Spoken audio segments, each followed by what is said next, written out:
Mexico, because there are protests going on there that are hilarious. Like, somebody cue the Alanis Morissette "It Isn't an Ironic" song, because there is a protest going on in Mexico City, if you haven't heard about it, people haven't heard about it, where people in Mexico City are saying we are tired of the foreigners, they're not learning our language, they're trying to change our culture to be unrecognizable.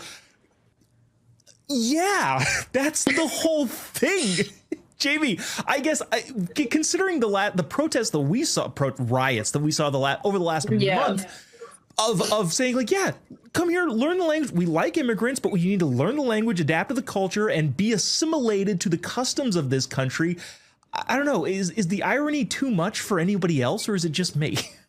Okay, I got to be completely honest. When I first saw this story, I thought that it was a Babylon Bee headline and that was the source of all of this. I'm like, there's no way this is actually happening in Mexico right now. Like, it can't actually be true that these people are demanding all the things that, you know, conservatives and patriotic Americans and just any American with half a brain is saying. Like, it turns out that that isn't a bigoted way of thinking. It's just common sense. You know, like, a country has borders, a country has a culture. And if enough people come in that don't speak that language, that don't follow the customs, that totally stomp all over anything that it means to be Mexican or Mexico, suddenly that country will no longer be Mexico. I mean, Mexico isn't just Mexico, it's Mexicans, right? And that's the same with any country. And it's outrageous that it's thought of to be a bigoted position. But I hope now, and I don't have, you know, I hope, but I don't have much hope that leftists will open their eyes and be like, and instead of saying, oh, they're bigoted also, that maybe they have a wake-up call and think like, oh, maybe the right is onto something. But like I said, I have little hope for that.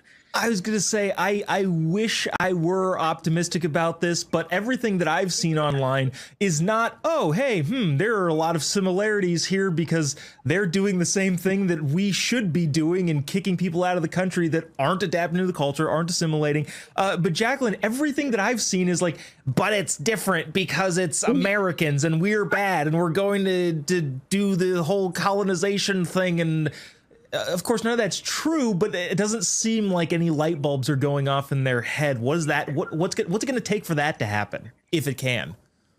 I don't think it can. I mean, it's only bad when we do it, apparently.